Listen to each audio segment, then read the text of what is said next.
Hello, all, and welcome to another session of Pragati Vichar Literature Festival's Authors Marathon. Today's theme is learning resilience from ancestral civilization, and the topic we'll be talking about is lessons in resilience, wisdom from ancient civilizations. With that, let me quickly introduce you the wonderful panel I'm having today. First on the panel, we are having Harini Srinivasan, who is appearing for the book Shadows and Secrets of Patliputra Conspiracy. Harini Srinivasan is the author of two historical mysteries set in ancient India, The Curse of Anuganga and Shadows and Secrets, The Patliputra Conspiracy. The romantic comedy, the X Factor novella, Death at Arcade Emporia, a children's book, The Wizard Tales, Adventures of Bun Bun, and several short stories, a huge old Hindi movie buff. She has contributed to the recently published anthology, The Swinging 70s, Star Style and Substance in Indie Cinema. Thank you so much, Harini, for joining us. Thank you. Thank you, everyone. Namaste. And I'm very thankful to be here. Thank you. Look forward to this session. Yeah, likewise. So with that, second on the panel, we're having Siddharth Vijayraghavan, who is author of Empire of the Cholas. Siddharth Vijayraghavan is an author, musician, and an anthropologist in training. Born in India and educated in Singapore and India, Siddharth is currently completing his master's integrated degree in English Studies at the Department of Humanities and Social Science, IIT Madras, and a diploma in Carnatic Music at the Swami Haridas Giri School of Music, Narada Ganasabha. This is Siddharth's first novel. Thank you so much, Siddharth, for joining us. Thank you, Atishay. It's great to be on the panel. I'm currently at Ashoka University pursuing the Young India Fellowship. So Harini and I are technically in the same state. Same state, yeah. Yeah. and from the same state also, You're such a small world. So with that, let's quickly dive into the general questions. With that, the first question for both of you is, so basically both of your books delve into historical settings, be it the intrigue of ancient Patliputra or the grandeur of the Gupta Empire. So how do you strike a balance between, historical accuracy and creative liberty while crafting your narratives? So let's start with Harini first. Harini, what is your input in this? What I believe is that historical fiction, when you're writing historical fiction, one has to be true and accurate to, the history part of it has to be accurate. Only then can you call that particular a historical fiction. Otherwise, it becomes fantasy. So having said that in mind, keeping this factor in mind, both my books, when I do write it follows a extensive period of research. So I do spend a lot of time reading about the particular period that I've written in. I mean, after having written two books in the set in the Gupta period, now I think I know a little bit about it. Yeah, and when I say a little bit, there's still a lot to be, uncovered and discovered when it comes to my understanding of it. Now, okay, so there is this essential research done, and then there is the crafting of the novel that takes place. One reason why I write historical mysteries, when I say detective fiction, it's because I try to set the story amongst common people. That way, I am not tampering with the history as such. So the kings and the queens are there. So life, there are so many common people about whom we don't know anything at all. So that is completely fictitious. However, the social milieu in which it is set, the social strictures that are followed, maybe the religious aspects or everyday life, for that, I delve into all these, research, so various archives and sources that I find. So that's the kind of balance I give. So, in my stories, you would not find Chandragupta, Vikramaditya appearing as such. He would be there. People would talk about it. He's probably the king, and somebody would say, oh, he's there. The one liberty I have taken is the character of Kalidasa. If you read both my books, I have him as a spy, the head of this espionage system in the kingdom. And there is a reason why I kind of added that fictitious element to it. It's because, you see, he was one of the Navaratnas of Chandragupta Vikramaditya's court. And he's this famous playwright, very famous dramatist of those times. King Chandragupta Vikramaditya trusted him so much that he actually entrusted him to, the care of his grandsons, Prabhavati Gupta of the Vakataka kingdom, her sons were tutored and mentored by Kalidasa, for which Kalidasa stayed in Ramtek, which is near Nagpur in the Vakataka dynasty, present day Nagpur actually, and tutored them and was their guru, so to say. So then that got me thinking, this little aspect. In fact, there is this little thing which I found very interesting, that Meghadutam was actually composed at that point in time when he was there in Ramtek. So that got me thinking, saying, okay, here is this guy who, being a dramatist, knows exactly what's happening amongst the people, amongst the common people. So he has one ear, one foot on the ground, and he also has the trust and the ear of the king, right? So here is this person who moves around in all those circles. You have, be it with the king and the noblemen, and probably even the theater people, theater folks, right? So, and one thing about ancient India is the espionage system was exceptionally well developed. So, in the sense, all the kingdoms had an established spy structure. So then I thought, why not? Why would not the king kind of entrust him to kind of collect information, involve him into intelligence gathering? So, keeping that in mind, I kind of gave the fictitious element to it. But barring this aberration, if I can say, Kalidasa, none of my other characters are there. I mean, I haven't changed Chandragupta's life or Prabhavati Gupta's life. So I do focus a lot on historical accuracy, and maybe that is the reason it takes me that much longer to write a book. Hmm. And I think historical accuracy is really important while you're Hmm. world building. While you're setting up. Yeah, the world building, Right. exactly. Right. So with that, let's hear from Siddharth as well. Siddharth, what are your inputs into this?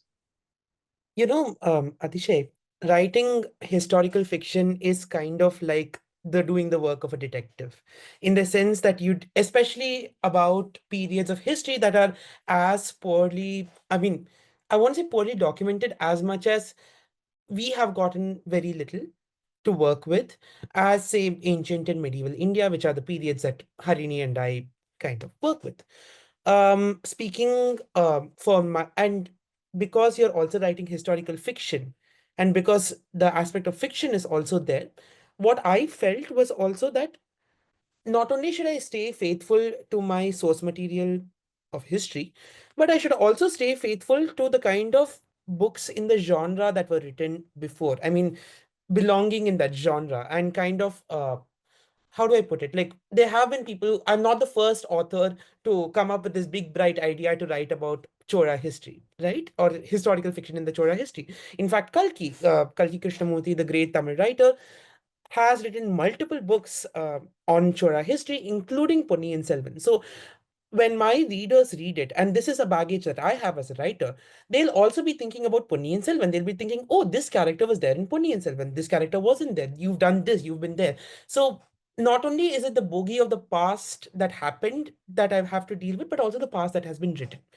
Having said that, it is perhaps this kind of scatteredness and these kind of limitations that exist for me that allow me to kind of play around a little bit and kind of like Harini talked about, setting it amongst common people, using the seeds that are available to kind of draw and connect the dots when information is not very readily available.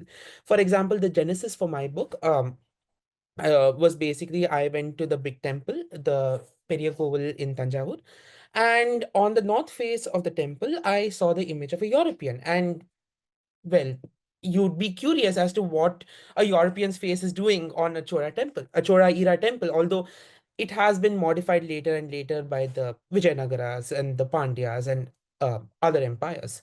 So I kind of did my research and turned out it was a Danish person who came, towards the era of the Tanjavur Marathas. So what do I do then? I still want to talk about it. I still want to construct a story about it, but at the same time, I have to remain faithful to kind of the truth that that Danish people weren't in Tamil Nadu 1,000 years ago. So that's where I think being writing historical fiction kind of gives you that little bit of space to negotiate, because I was able to send my character hurtling through space and time 600 years, and I could kind of set him uh in the Chola Empire, and that gave rise to a story that took me the better part of a decade to write. So I think that there is that compunction that exists, but also there is that liberty which exists. Research is something that is always ongoing, like Harini talked about, and it is always something that will keep happening as you write, because in many ways writing is experimental. You do not you might think that certain things stick, but until and unless they actually sit on the page, you don't know whether they actually stick. So it was a lot of going back and forth in terms of going to my site again, going to the temple again, reading up again and again and again. And Chora history is confusing to read because everybody has seems to have the same names which repeat in a circle again and again. So it was challenging, and I had to teach myself a lot, but it was also very productive. And of course, I learned a lot and I was able to write something. The other thing I would say about accuracy in historical fiction is that we do live in a society, and we do live in an era of a lot of polarization and conflict, and it is very easy in this outrage economy, as I like to think of it, for people to take one part out of context and then kind of weave other sorts of narratives, kind of write their own books almost out of it. So be paying that attention to historical detail and historical reality is not just like a imperative of the craft or the genre, but also an ethical imperative, because there are very real people you're writing about, and this is an era of heightened emotions. So therefore you need to be very precise and very meticulous with your research. So yeah. Thank you so much. And Yeah. if I can intervene here, Siddharth, as you just put it, we have to be very meticulous also because we are ourselves reading these historical sources with our own biases because we are looking at it from a Absolutely. modern angle. And I guess that is what makes the research that much more difficult in the sense that, okay, you've read up a book on the Cholas or the Guptas or whatever. But then Mhm. when you're writing the story, somewhere our modern mindset comes in. And then you have to say, no, your characters are actually living in another world. So then you go back. So that's what actually makes the historical research part of it. You need to compound that, right? It gets compounded. Yeah, and adding on to that, I mean, it's also, and a very clear example, at least for me, what happened was this idea of gender. Like what gender looked like 1,000 years ago, 2,000 years ago, is very different from what our notions of what gender empowerment or gender roles or liberty really look like. So part of it is also understanding that people had difference. Again, it's a matter of understanding that not just what goes into the book, but the environment in which these details are set. Understanding, okay, what could you feasibly do in those environments? Hmm. What could, how much power could a woman realistically have? How much power could a man realistically have over a Yeah, woman, yeah. or over another man in those environments, right? So it's also a matter of negotiating those kind of questions, and that I think is kind of takes you from the realm of history to something more. It's like when you need to write about the past, you need to live in the past also, for the better. True. Right, and it's such a great opener for the session. Such a important discussion. So, just a follow-up question would be like, while writing historical fiction, like, what would be the single most, or the hardest challenge that you face? Is it research, world building, or staying true to the facts? What would be the single most, this hardest challenge for you? For me, it was actually getting hold of adequate sources. It while there is a lot written on the Gupta period, it's not like it.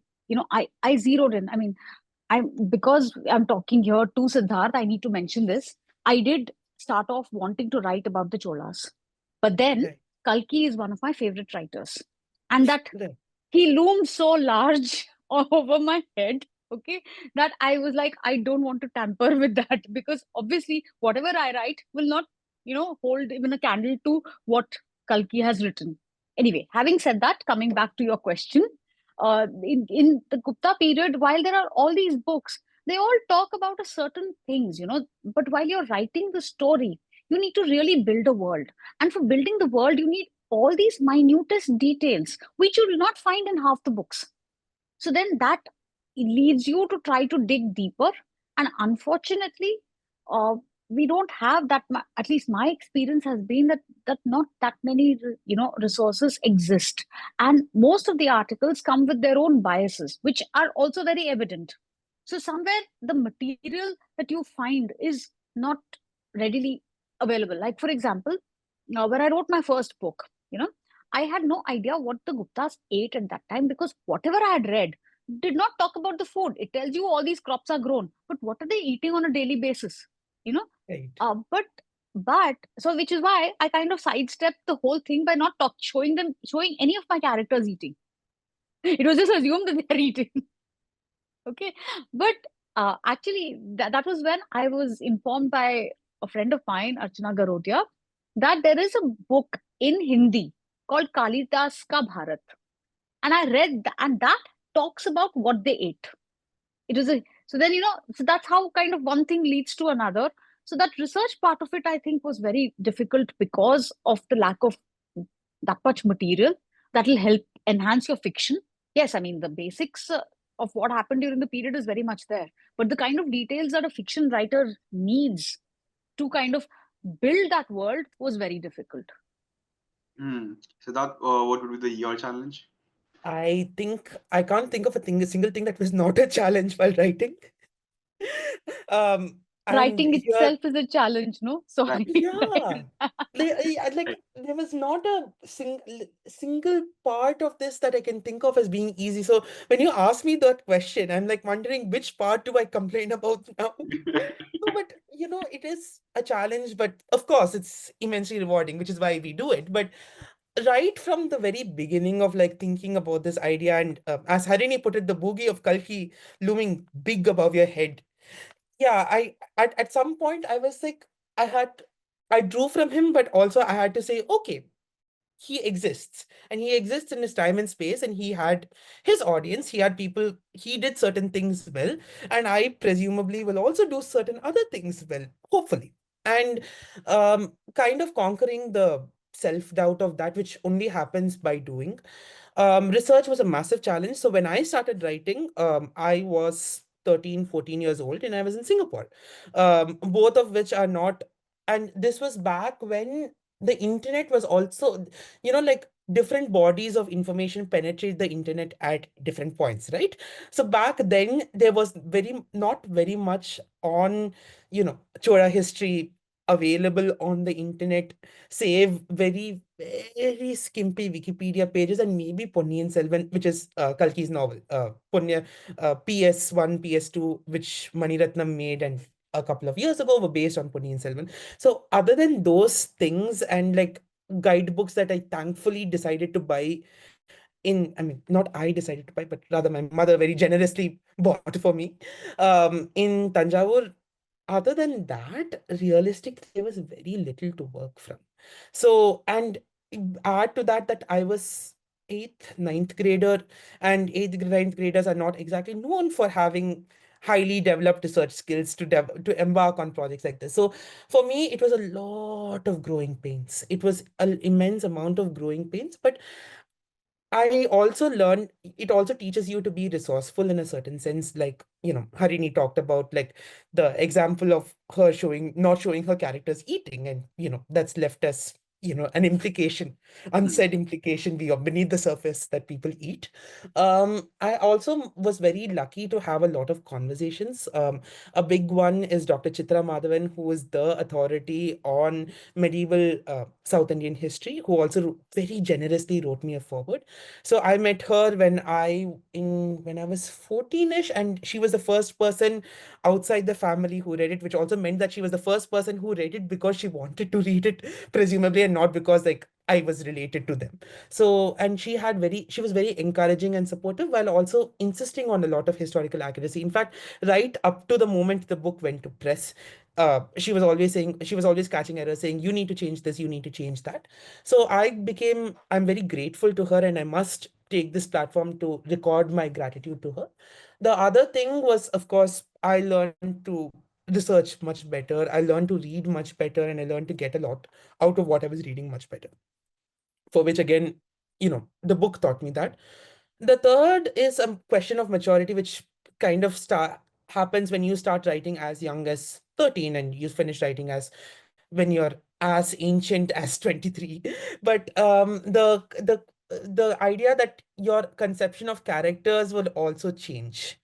And when you're younger, you have very childish images of what people are, but as you live life, and more important, you let life happen to you, that also changes. So it was a lot of going back, rewriting, reconsidering, saying, okay, is this really how people behave? And romance was one of those parts which was incredibly difficult to write, because like I couldn't find the plot moving without it. So you should buy my book to understand why. But the climax needed the romance to happen, and I could not figure out a way, and I could not figure out romance. It was like painful to write, but somehow you kind of soldier through. So yeah, I mean, there was not a single part of it that was difficult, that was particularly easy. All of these were challenges, but this is a buffet of challenges, writing, really. Right. So with that, let's move to my next question and the hot topic of the day.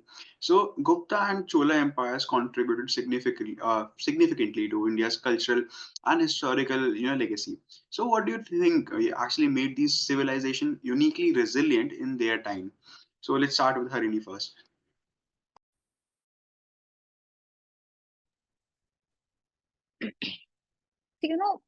Like if you, this is what somebody had told me years ago when I was studying history in college. I mean, not even in college, but as one of the subjects. If you look at Indian history as such, there are periods of integration and there are periods of disintegration. So you had the vast Mauryan Empire, which was like, Ashoka, and they had he had really if the extent of his empire, the Mauryan Empire was vast. After that, followed these all these stages of disintegration, where or you had all these smaller states. So when the Gupta Empire actually came to power with Sri Gupta in, say, the third century CE, in northern India as such was a series of very small kingdoms.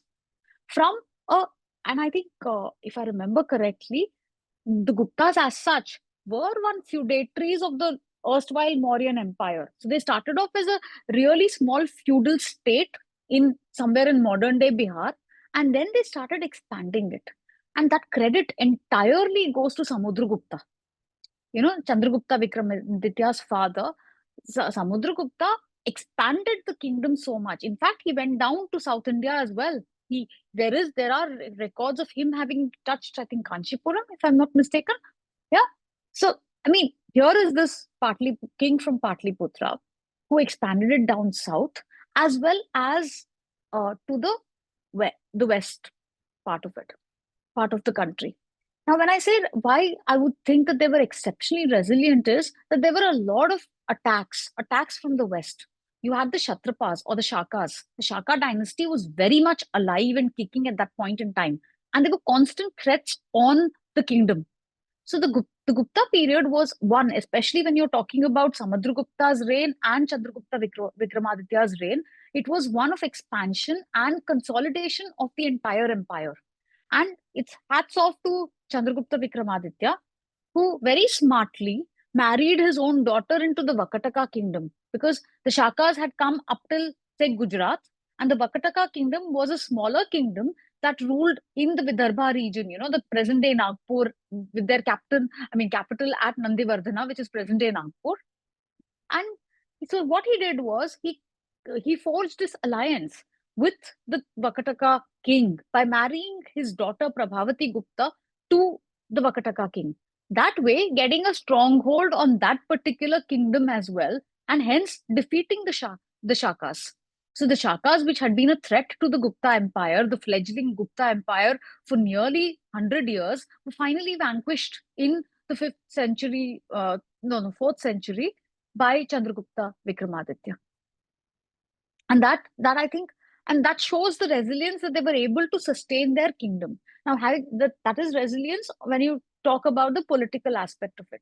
Then there are the cultural aspects of it.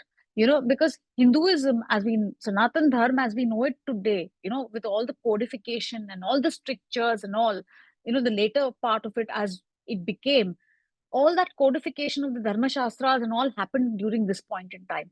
So they were, uh, these kings were largely Vaishnavites. I think there were a couple of, Shaivite kings also. I think some of the kings did turn to Shaivism, but Vaishnavism was the predominant religion, so to say. But at the same time, you had a healthy coexistence of Buddhists and Jainas in the kingdom as well. And they were, I mean, if you look at the Gupta period, there were a lot of stupas and viharas, the Buddhist viharas, which were allowed to flourish. The Nalanda University was constructed during the Gupta period. So there was resilience on all these aspects at a time when a civilization, I mean, you might have read it in textbooks. The Gupta period is called the golden age of Indian history. You had religion, I mean, religious tolerance and everything thriving. It was a thriving society, both financially as well as from a civilizational point of view. You had literature at its peak, you had science, Aryabhatta, you had, I mean, all these things that we say ancient India, like, okay, India discovered it, happened during the Gupta period. You can come up with Bhaskaracharya, I think, and Aryabhatta. I mean, there are so many names that you can list down. So, as such, it was a stellar period in Indian history where the whole uh, country, thanks to probably the Gupta Empire, was flourishing. Hmm. Now let's also hear about the Chola dynasty then. So I kind of resonate with what Harini said about the Buddhist viharas and the stupas and the religious tolerance in the Gupta Empire, because a lot of what made the Chola Empire kind of strong and what allowed it to reach the peaks of glory that it did was kind of its cosmopolitanism. And by cosmopolitanism, what I mean is its ability to take from and give to many cultures. It was always in conversation with other cultures, both within India and also beyond India. So the Chola Empire was a maritime empire. So it's a lot of its economic prowess kind of derived from the fact that it was a massively trading empire. We have Chora temples discovered as far afield as China. And even now, like thanks to the influence of the Chora empires, if you the Malay word for west is Bharat, referring to like Bharatavarsha, right? So I feel that this kind of exchange and economic interdependence was something that characterized the strength of the Chora Empire. And I think that this type of a very cosmopolitan culture was also very prominent. For example, in Nagapattinam, which was an important city in the Chola Empire, and even now is a city in Tamil Nadu. The Sri Vijaya king from present-day Indonesia actually donated a building, a kind of built a temple called the Chudamani Vihara, which up to the 19th century, I think we do have photographs of it, but up to the 19th century still was standing, and it was a center of Buddhist scholarship. So there was, like Harini said, it was an age of religious tolerance, it was an age of cultural exchange, and it was an age of trading. The Chola empires, again, the geography was very strategic in the sense that it was on the eastern phase of the southeastern part of the Indian subcontinent. It was aided by the monsoon winds to trade across Southeast Asia, and it established itself in that fashion. I really think that not only was it a source of strength for them then, but it should also, serve as an example for us now. I mean, when we talk about narratives of foreigners and narratives of, minorities and things like that, especially today, and the kind of hatred and violence that exists today, I think there is something that we have to learn from the Chora Empire and how accepting and how inclusive and tolerant it was. Because if you look back at it, I mean, like, for example, within my own novel, like Roland Crepe, the character of Vellayapan, is kind of a white man who kind of comes awash in uh, in the Chola Empire and kind of is taken in and rises to the top of the hierarchy, and in fact plays a very pivotal role in the construction of the temple. And while the details of it might not have been historically 100% accurate, the truth of the matter that something like this would have been possible, I feel, is is accurate. And I feel that in an age where we are very easy, where we've succumbed to majoritarianism and all sorts of divisive, hateful politics, I think that this form of a cosmopolitan culture really has something to teach and tell us something even today. Hmm. Uh, to add to this, I mean, this cosmopolitanism, in fact, that was the hallmark of the Gupta period itself.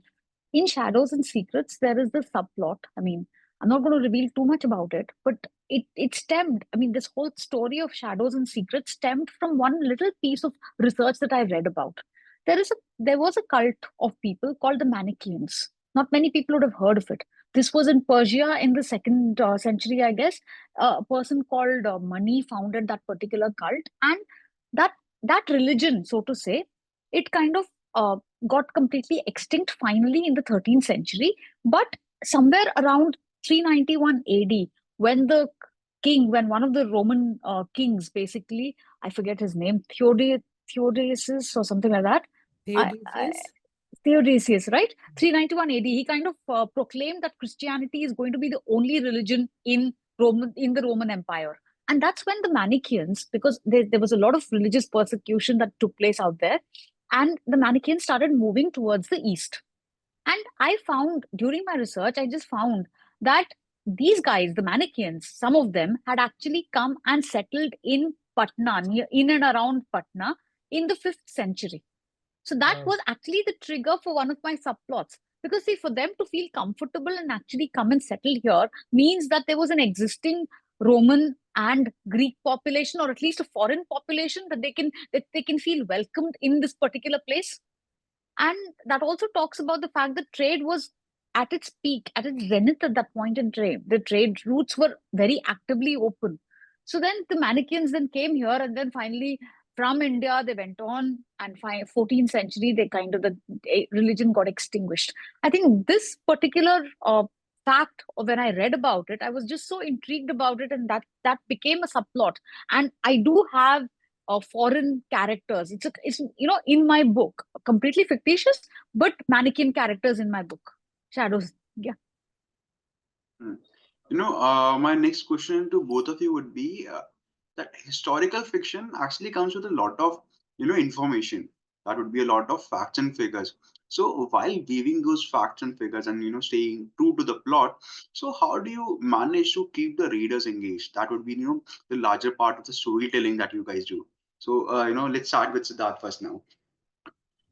Um, yes, it is a lot of information. It is a very rich world, but I think, like, okay, for me personally, I find that when I get excited about a historical event or when I get excited about a detail, I try to capture as much of that excitement and as in the writing itself. And I believe, these kind of emotions are infectious. Like when somebody feels excited and they communicate that to you, you will, while you might not understand the details of it, you might also share in that excitement. Like I think that's also part of communication. So it was kind of allowing myself to be not just read history, but also be moved by history and also be captured by it. Um, for example, I kind of like you had pointed out, I'm also a student of music. So I mean, not I didn't discover. So during the pandemic, when I was still kind of like rewriting parts of my book, I came across this article which said that this one dancer named Nakkan Karpakavalli had kind of donated part of her income to build the temple, which got me very excited. I mean, like, could this have book have done without that particular detail? Sure. I mean, like, it would have added it. If you ask me, would it have taken that subplot have added changed anything about the conclusion or the ending of the book? No. Even if she hadn't donated, I mean, like, within the universe of the book, the temple would have still gotten built. But I kind of indulged myself and I wrote about 2 to 3 chapters about imagining what her life must have been like. What was the kind of music she sung? What was the kind of what must have her life have been like? And I allowed myself that one indulgence because that was something that excited me. And when I found that it excited me, I found that I was able to put more effort into convincing other people that it was exciting. So, like, for example, convincing my editors or my initial readers that, look, this is something that is exciting and this is something that is worth remembering. And part of it also comes down to world building. For example, the Nakan Karpagavali illustrated a point I was trying to make, that, the Chora Empire had a very rich culture of music and dance, and while A is not B, what we have today is not directly something that came from there. There are parts of it that are analogous, there are parts of it that were emerging then, which have become very prominent now in certain different forms, in certain different contexts, right? So it was part of it was world building, and I believe that if you can create such a rich world, that is also great. The third thing I really sincerely believe in is in the power of language, particularly as a writer, trying to pay attention to the surfaces of sentences as much as what you're trying to convey. Like, I spent quite a bit of time obsessing on, okay, what kind of words do I want to use? What is the rhythm of the sentence? How does the book sound in addition to how does it read? Because there's no such thing as a uniquely one sensory experience, right? Like when you see something, you always also like hear certain things, or when you smell certain things. There's no such thing as an isolated sensory experience. So kind of using writing to capture that, and also remembering that writing itself is not a unidimensional one sense experience. I think if I had to boil it down, I yeah. So now, Harini, what are your insights? See, I think the best historical fiction novel, any, would have a perfect balance of how much history and how much storytelling. Now, for a historical fiction writer, now that is the ultimate balance that we need to achieve. I do know that in The Curse of Anuganga, I indulged myself completely. I, I was writing about the Gupta period and I had read so much. And as Siddharth just said, you have all you figure out all these little things, and you put that in it. But at the same time, I realized that the plot probably moved a little slowly. And this I'm saying 5 years down, having re-evaluated the novel. So when I wrote Shadows and Secrets, I was a little more mindful of the fact that, look, not everybody, just because I'm getting very excited with these historical details, it doesn't really mean that the normal reader would actually also get excited. So I was a little more mindful of the fact that I kept action taking place. But at the same time, I also did indulge myself. Um, I was totally fascinated by the fact that you had all these the Shrenis, the Shreshthis, the merchant guilds were very strong during those times, and trade used to take place across the country. So you had these two roads, Dakshinapatha and the Uttarapatha, and I was like, how did people go? And people used to travel by caravans. I had read a book by S.L. Bhairappa called Sartha, which is set in the 8th century and it talks about an entire Karwa journey from Karnataka to Mathura. So I was like, okay, the whole thought, and I wanted to get my main character moving from Nandivardhana to Patliputra.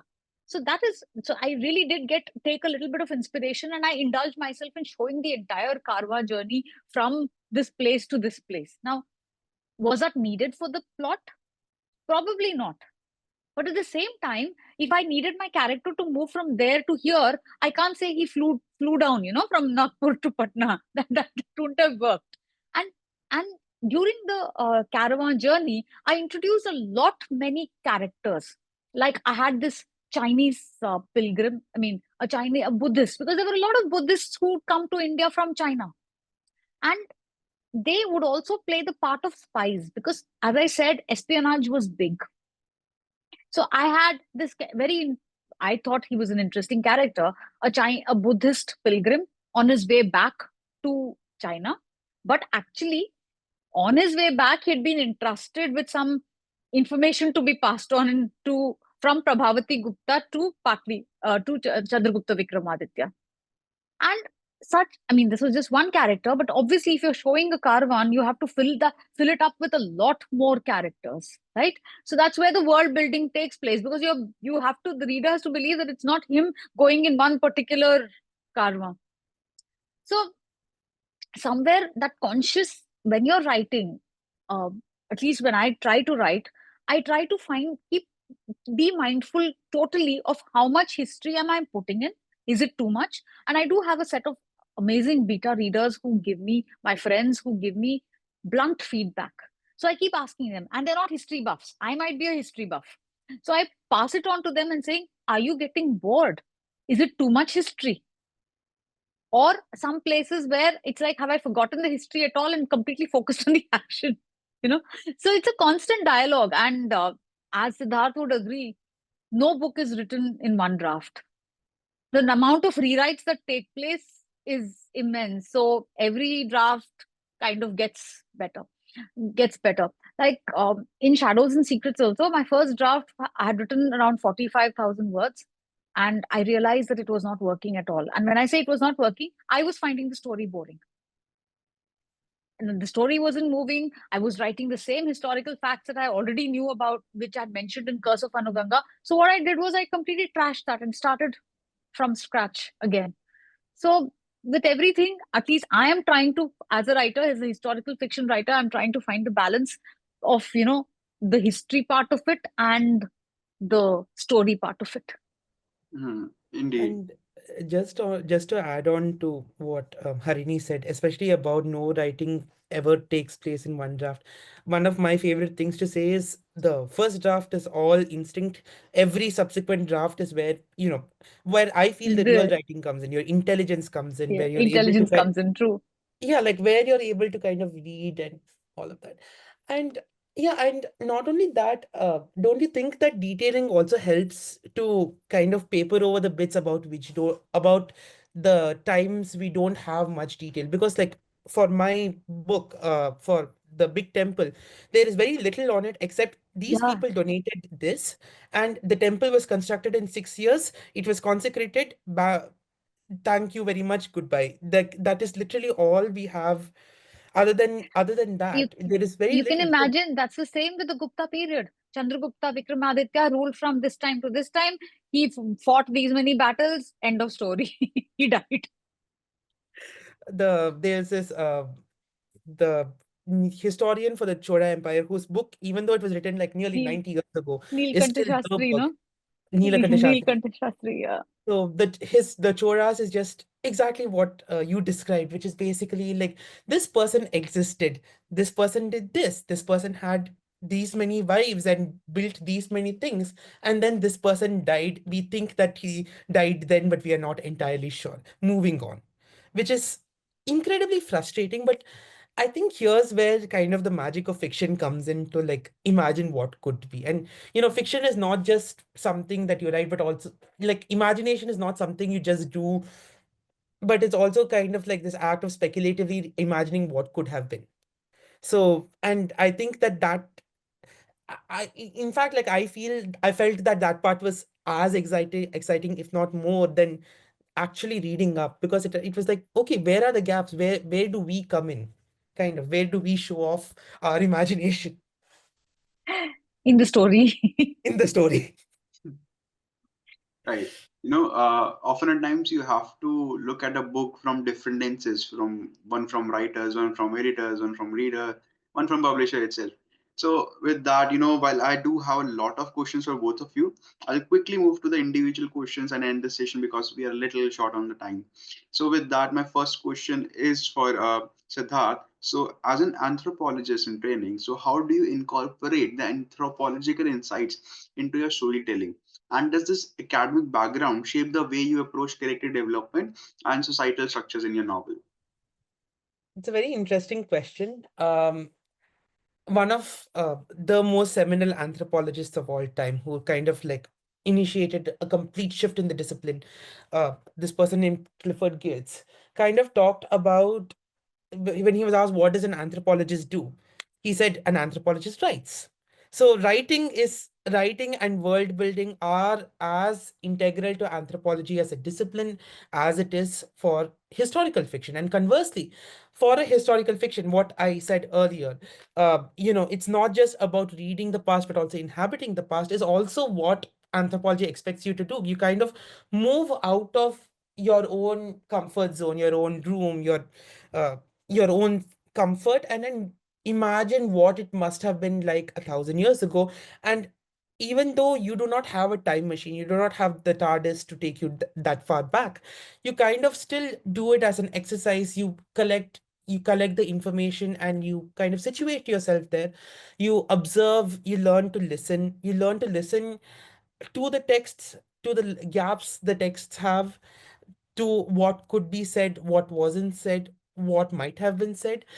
And all of this act of listening and all of this act of observation, you kind of come back and you write as though, you've been there, right? And that's also like the mark of a success of a good historical fiction novel, is that it makes you forget that it's history and it makes you forget that it's fiction while being both at the same time.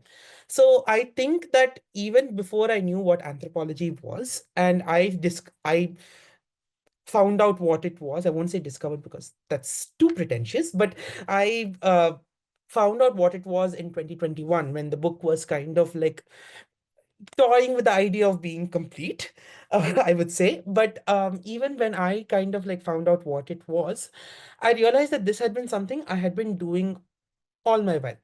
And as for the, so I think that writing, in as much as anthropology is writing, I think writing is also an act of anthropology. And you've got writers like Zora Neale Hurston, who were trained anthropologists and who kind of drew on that. You've got writers like Ursula Le Guin, who also drew on anthropological insights to kind of write. And there's a lot of and I think that, whoever's listening to this and is interested should check them out, uh, to kind of go into a little bit of that. But I think there is a lot that can be said about the relationship between the two.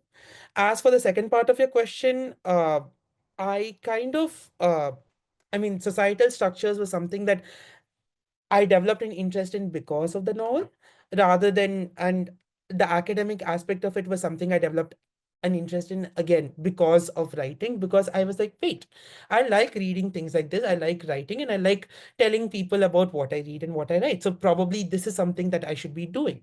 So I think that both of them kind of worked together for me and were form and kind of complemented each other. So I don't really see it as a binary, because at the end of the day, these are very similar exercises. These are also exercises conveying immersion. These are also exercises conveying a sense of awareness of what society could have been like and what can be learned. It's also an exercise of providing detailing. So these are very allied fields, I feel like. Hmm. So thank you so much for your answer. With that, let's move to Harini, and the last question of the day. So Harini, your writing spans multiple genres, from historical mysteries to children's books and even contribution on Hindi cinema. So how does your diverse and creative background influence your approach to storytelling, and how do you navigate blending various cultural and artistic influences in your works? Okay, this is a tough one. Okay. Mm, First and foremost, I write because I'm passionate about it. I've always wanted to write, and I've been a voracious reader throughout. And somewhere, uh, I always knew that I would want to write. Okay. So, having said that, I started off writing. My first book was a children's book, and it was written because my son at that time was a 4-year old, and I would tell him a very silly story, which surprisingly got published. This kind of story that you tell a 4-year old. But that was how I got into writing. Then what happened was that I started thinking that, okay, if this children's book can get published, do I really want to write children's book? So I thought about that and then said, no, I want to write what I'm really passionate about. History is one of it. My experience, like, I'm a former civil servant, and history was one of my subjects. So I had studied history previously, and I'm really passionate about it otherwise also. So then, so historical fiction then started, I wrote historical fiction because of that. And even in historical fiction, there is a subgenre that I write in. I write historical mysteries. I write historical detective fiction because I love to read detective fiction. And then it stemmed from a particular conversation that I had with a certain group of people, where you realize that in the West, you have a lot of historical detective fiction.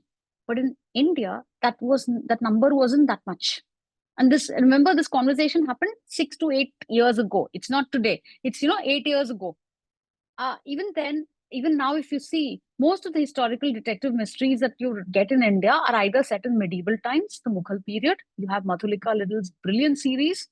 You have Arjun Raj Kayan's, again, brilliant series set in colonial India. Just, and I can name a couple more also, but all of them are set in either the British period or the Mughal times. Then that is when I kind of got this group I was a part of. We had this conversation saying, why not write a historical mystery in another time period? And that's how I got to writing about Gupta period. What was supposed to be a short story has now culminated in 2 books and probably many more books. I hope so. So it's become a series. So that like this is how I got into writing historical fiction.